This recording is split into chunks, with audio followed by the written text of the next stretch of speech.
नमस्कार, city news में आपका स्वागत है। मैं हूं अफरोज खान। आइए डालते हैं सबसे पहले एक नजर आज की हेडलाइंस पर। राजूरा बेड़े पर फ्रेजरपुरा पुलिस की छापामार कार्रवाई।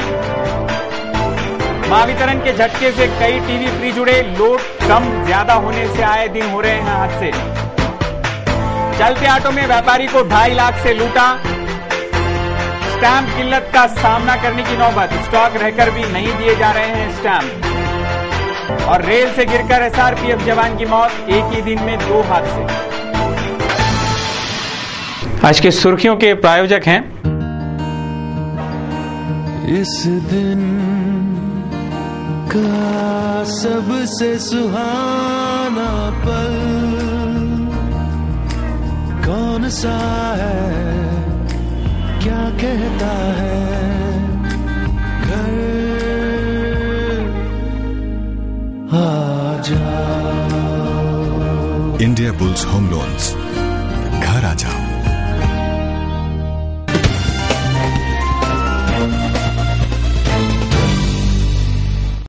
सिटी न्यूज में फिर से आपका स्वागत है। अब देखते हैं संपूर्ण समाचार विस्तार से। गुप्त सूचना के आधार पर फ्रेजरपुरा पुलिस ने बुधवार की सुबह 7 बजे राजूरा घुमंतु बेड़े पर छापामार कार्रवाई कर 2 लाख रुपयों का माल बरामद किया। इस कार्रवाई में पुलिस ने 7 अपराधियों को भी धर दबोचा। फ्रेजरपुरा पुलिस थाना क्षेत्र में आने वाले राजूरा घुमंतु बेड़े पर बुधवार की सुबह 7 बजे थानेदार एसके जायसवाल के नेतृत्व वाली टीम ने छापामार कार्रवाई की। पीएसआई कदम गवनकर, खुफिया विभाग के सुनील लासुरकर एवं टीम इंगले, पुलिस पाटिल हनुमान शेड़के के साथ घटना स्थल धमके। टीम ने बेड़े पर से करीब 2 लाख रुपयों का माल जब्त कर 7 अपराधियों को धर दबोचा। इन अपराधियों द्वारा चलाई जा रही दारू की भट्टियां, मोहमास का सड़ावा आदि निस्तो नाबूद कर दिया गया। अटक आरोपियों में कारम दादाराव पवार, कैलाश चौहान, हरमदा प्रेमदास भोसले, राजेशा अजय पवार, पंकज अशोक खंडारे, श्याम भोसले आदि का समावेश है। बता दें कि आरोपी घुमंतु बेड़े पर घावटी दारू बनाने का कारखाना चला रहे थे। हमारे संवाददाता सुदेश चौहान की रिपोर्ट। गोपाल नगर परिसर में बिजली का अचानक वोल्टेज बढ़ जाने से 100 से 150 घर के टीवी, फ्रिज और कई उपकरण अचानक उड़ गए। आजकल ये हादसे आए दिन हो रहे हैं, जिस और महावितरण का बिल्कुल भी ध्यान नहीं है। गोपाल नगर के इलाके में बुधवार की दोपहर अचानक वोल्टेज बढ़ने से इस इलाके के 100 से 150 घरों में शॉर्ट सर्किट होकर सभी घरों से टीवी, फ्रिज, पंखे, लाइट आदि इलेक्ट्रिक वस्तुओं में ब्लास्ट हो गया, जिससे गोपाल नगर इलाके में भारी हड़कंप मचा था। महावितरण का ट्रांसफार्मर हर क्षेत्र में रहता है, जिसका काम है वोल्टेज कंट्रोल करना, पर सारे साधन होने के बावजूद आए दिन शहरवासियों को ऐसे हादसे से गुजरना पड़ रहा है। कई नागरिक इस परेशानी से गुजर रहे हैं। फॅन लाईट गेला दरसा सब मोलातल्या लोकांचे फॅनही चालूच होते, असं लाईनचा पॉवर एकदम मोठा झाला। टीव्ही बंदच पण आवाज आला। तर मी टीव्ही पाहून आलतो, तर अचानक टीव्ही पाहता पाहता एकदम असा झुपट निघायला लागला एका दमानं। असा एकदम भडकाच झाला पूरा असा वोल्टेज बढ़ने। हमारे संवाददाता सुदेश चौहान की रिपोर्ट।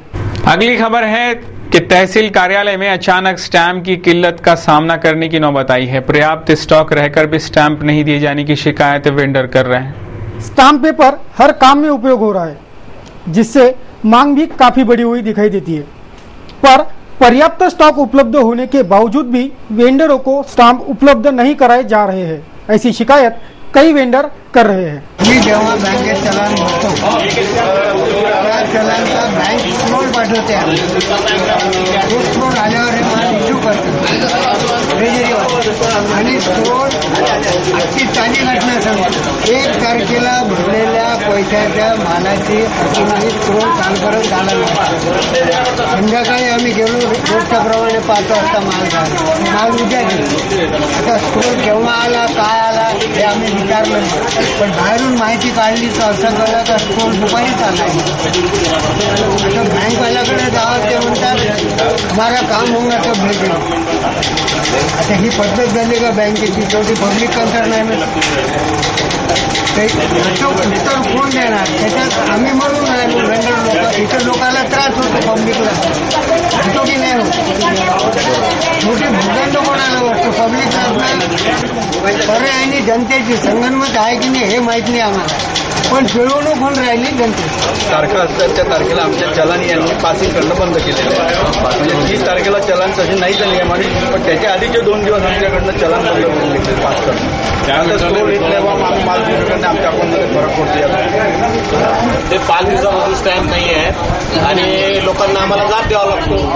आम्हाला स्टॅम्प नाही आहे. जनतेला या गोष्टी माहीत नाही. बँक स्क्रोल पाठवत नाही की ट्रेझरी स्टॅम्प पुरवत नाही. जनता फक्त आम्हालाच बोलते की तुमच्याजवळ स्टॅम्प का नाही आणि ते आता याचं खरं कारण हे ट्रेझरी आणि बँकेच्या याच्यामुळे एवढं जनतेला त्रास होतो. स्टाम्प उपलब्ध न होने की वजह से नागरिकों की लंबी कतारें लग रही है, जिस ओर कोई भी ध्यान देने के मूड में नहीं दिख रहा। हमारे संवाददाता सुदेश चौहान की रिपोर्ट। अगली खबर है, दिन दहाड़े चलते ऑटो में एक व्यापारी को 2.5 लाख रुपयों से लूट लिए जाने की घटना हाल ही में उजागर हुई, जिसकी शिकायत सिटी कोतवाली थाने में दर्ज की गई। हरेश मुरलीधर मीरानी, ये 45 वर्षीय व्यापारी जब अमरावती से बडनेरा रेलवे स्थानक ऑटो से जा रहा था तो इसी चलती ऑटो से उसे किसी ने 2.5 लाख की चपत लगा दी। उसकी बैग से रकम निकालकर उसमें पुरानी चप्पलें डाली गई थी। ये व्यापारी जब रेल से अकोला पहुंचा तो ये लूट का मामला उजागर हुआ। अपना राजकमल आगे चौक से बडनेरा जा रहा था तो ऑटो वाले चिल्ला रहे थे, बोल रहे थे बडनेरा बडनेरा बडनेरा। तो मैं उसमें बैठ गया बैग लेके। तो मैं बोला उसको बैग पीछे रखो, तो मुझे पीछे रखने नहीं दिया, आगे रखा। तो उसमें एक आदमी और बैठ गया। पहले 2 आदमी बैठे हुए थे, एक आदमी और बैठ गया और मेरे बैग को ढकल दिया। उसको मैं बोला पीछे रखो, बैग को नहीं रखने दिया मेरे को, बोला अलाउड नहीं है। तो मैं जैसे ही वहाँ से बडनेरा निकला, बडनेरा से मैंने ट्रेन पकड़ी अकोला के लिए और मैं अकोला गया। अकोला में मेरे साथ बैग अपने साथ ही थी। मैं जब रूम होटल सामने होटल किया, होटल में देखा, मैंने नैपकिन लिया वॉश करने के लिए, फेस वॉश करने के लिए, देखा तो मेरा बैग है ही नहीं, उसके अंदर कैश है ही नहीं। उसमें मेरा करीबन 2,55,000 रुपया थे करीबन। और उसके अंदर उन लोगों ने बैग मेरे लिए से कैश निकाले, उसके अंदर चप्पल डाल दी है। इस बुलेटिन में वक्त हो रहा है एक छोटे से ब्रेक का, आप ऐसे बने रहें। खबरें और भी हैं, जल्द लौटते हैं कुछ अहम खबरों के साथ।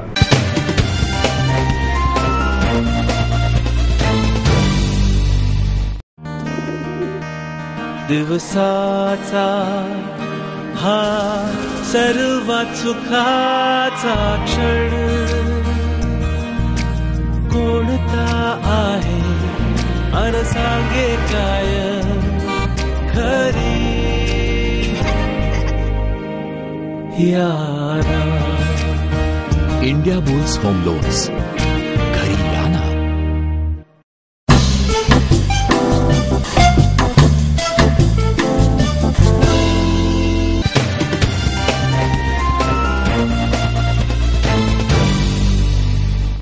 सिटी न्यूज में फिर से आपका स्वागत है। अब देखते हैं शहर का आईना एवं विस्तृत समाचार।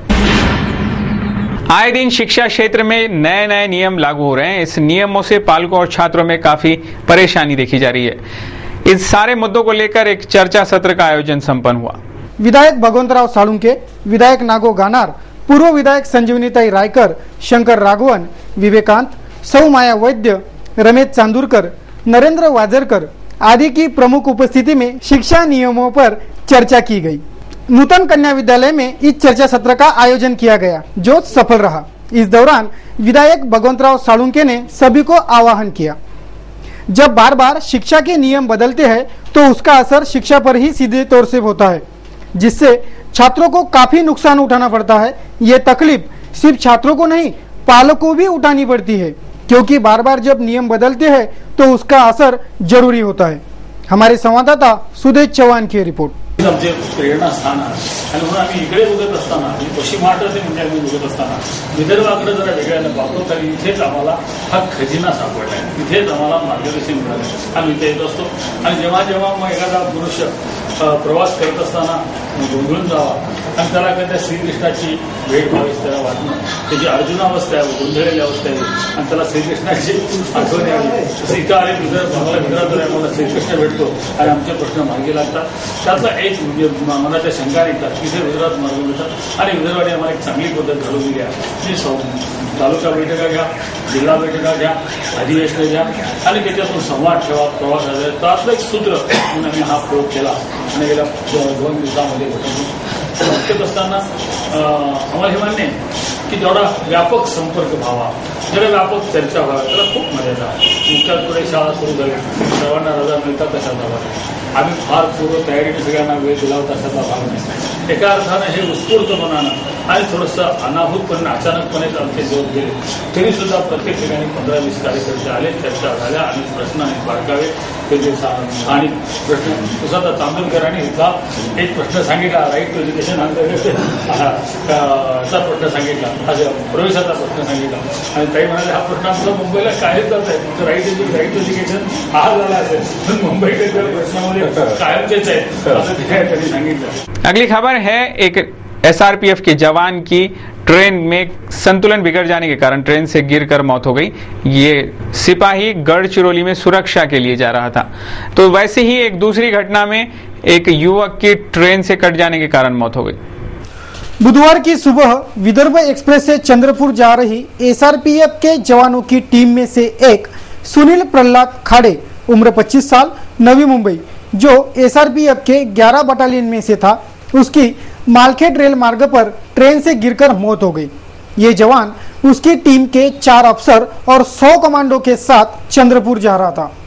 तो दूसरी घटना में सुरेश मोतीराम राउत नामक 40 वर्षीय व्यक्ति की निम्बोरा फाटे पर रेल से कटने से मौत हुई. एक ही दिन में ये 2 हादसे हुए. Bureau report, city news. Delhi के सुपरिचित मी श्याम जगोता, जो देश के जाने माने कार्टूनिस्ट हैं, उन्होंने आज सिटी न्यूज के कार्टून कोना के लिए ये कार्टून भेजा है. बाबा रामदेव काले धन को लेकर हंगामा खड़ा करने में सफल रहे. अब तो कोर्ट ने भी सरकार को फटकार दिया है. अब सरकार करे तो क्या करे, क्या आप बता सकते हैं? तो बताइए. अब देखिए कुछ खास खबरें. बडनेरा मतदार संघ के विधायक रवि राणा के हस्ते हजरत बिलाल नगर में युवा स्वाभिमान की 5 शाखा का उद्घाटन किया गया. इसी मौके पर मदद गट से 4 हाथ ठेलों का वितरण भी हुआ. इस मौके पर हजरत बिलाल नगर के रहवासी युवा स्वाभिमानी कार्यकर्ता बड़ी तादाद में उपस्थित थे. युवा स्वाभिमान की 5 शाखा के नवनियुक्त पदाधिकारियों को आह्वान करते हुए विधायक राणा ने मिलजुल कर काम करके स्वाभिमान का नाम बढ़ाने का आह्वान किया. हमारे संवाददाता सुदेश चौहान की ये रिपोर्ट. निफ्टी और सेंसेक्स मामूली गिरावट के साथ बंद हुए. देखते हैं कैसा रहा दिन भर आज कारोबार का हाल. उतार चढ़ाव के बाद सेंसेक्स और निफ्टी गिरे. भारतीय शेयर बाजार लगातार तीसरे दिन ठंडा रहा. आज के कारोबार में बाजार के प्रमुख सूचकांक एक सीमित दायरे में उतार चढ़ाव के बाद हल्की गिरावट के साथ बंद हुए. बीएसई सेंसेक्स 17 अंक यानी 0.09% की कमजोरी के साथ 18,727 पे रहा, जबकि निफ्टी 7 अंक यानी 0.12% की गिरावट के साथ 5,625 पर बंद हुआ. एनएसई के मंझोले सूचकांक सीएनएस मिड कैप में 0.15% की बढ़त रही, जबकि बीएसई मिड कैप सूचकांक में 0.04% और बीएसई स्मॉल कैप में 0.23% की मजबूती रही. आज के कारोबार में बैंकिंग और पीएसयू क्षेत्र में सबसे ज्यादा बिकवाली का रुख रहा. दूसरी ओर कंज्यूमर ड्यूरेबल्स और कैपिटल गुड्स में सबसे ज्यादा खरीदारी का रुख रहा. एशियाई शेयर बाजारों में मिले जुले संकेतों के बीच भारतीय शेयर बाजार के प्रमुख सूचकांकों की शुरुआत सपाट हुई. हालांकि कारोबार के शुरुआती मिनटों में सेंसेक्स 18,823 और निफ्टी 5,655 तक चढ़ गए, लेकिन बाजार की इस तेजी में कमी आई. कारोबार के तीसरे घंटे में बाजार शुरुआती बढ़त गंवाकर लाल निशान पर चला गया. दोपहर के कारोबार में बाजार में गिरावट कायम रही, लेकिन दोपहर करीब 2 बजे के आसपास सेंसेक्स 18,683 और निफ्टी 5,611 तक नीचे चले गए. हालांकि दोपहर के बाद कारोबार में यूरोपीय शेयर बाजारों से मिल रहे नकारात्मक संकेतों के बावजूद बाजार संभलकर हरे निशान पर चला गया, लेकिन बाजार की ये बढ़त ज्यादा देर तक कायम न रही. कारोबार के अंतिम घंटे में एक लाल निशान पर चला गया. आखिरकार सेंसेक्स निफ्टी हल्की गिरावट के साथ बंद हुए. मंगलवार की सुबह हुई बारिश के कारण शहर का मौसम काफी ठंडा हो गया. चलिए एक नजर दौड़ाते हैं कैसा रहा दिन भर मौसम का हाल. बुधवार को शहर का अधिकतम तापमान 31 डिग्री सेल्सियस आंका गया, जबकि न्यूनतम तापमान 24 डिग्री सेल्सियस रहा. बुधवार की सुबह हुई बारिश के कारण मौसम में काफी ठंडक दिखी, लेकिन ह्यूमिडिटी का परसेंटेज रहा 94% और ड्यू पॉइंट रहा 30. गुरुवार को भी शहर का मौसम कुछ ऐसे ही रहेगा, लेकिन आसमान बादलों से घिरे रह सकते हैं. गुरुवार को शहर का अधिकतम तापमान 31 डिग्री सेल्सियस रहने की संभावना है, जबकि न्यूनतम तापमान 25 डिग्री सेल्सियस तक, और गुरुवार को ह्यूमिडिटी का परसेंटेज रहेगा 68. ये थे अब तक के समाचार. एक बार फिर से नजर डालते हैं आज की हेडलाइंस पर. राजूरा बेड़े पर फ्रेजरपुरा पुलिस की छापामार कार्रवाई. महावितरण के झटके से कई टीवी फ्रिज उड़े. लोड कम ज्यादा होने से आए दिन हो रहे हैं हादसे. चलते ऑटो में व्यापारी को 2.5 लाख से लूटा। स्टैंप किल्लत का सामना करने की नौबत, स्टॉक रहकर भी नहीं दिए जा रहे हैं स्टैंप। और रेल से गिरकर एसआरपीएफ जवान की मौत, एक ही दिन में 2 हादसे। सिटी न्यूज के बारे में आप अपने सुझाव एवं विचार हमें भेज सकते हैं हमारे इस पते पर। हमारा पता है सिटी न्यूज कार्यालय, धनराज लाइन, सक्कर 7, अमरावती। हमारा फोन नंबर है 25638333। इस समाचार के माध्यम से हम आपको देते रहेंगे शहर की तरोताजा खबरें। सिर्फ देखते रहिए सिटी न्यूज चैनल, हर घंटे होती रहेंगी नए नए खबरों के साथ। फिर मुलाकात। देश और दुनिया की खबरों को देखने के लिए आप लॉग ऑन कर सकते हैं www.citynews.net.in पर। इन समाचारों में बस इतना ही। अगर आपको नए गाने सुनना हो या नए वीडियोस देखना हो या अगर आपको फ्री गेम्स खेलना हो या किसी को फ्री में एसएमएस भेजना हो तो लॉग ऑन करिए www.citynews.net.in पर। सिटी न्यूज पर कार्यक्रमों का, समाचारों का और प्रोग्राम्स का सिलसिला जारी रहेगा, तो आप देखते रहिए सिटी न्यूज चैनल। मुझे दीजिए इजाजत।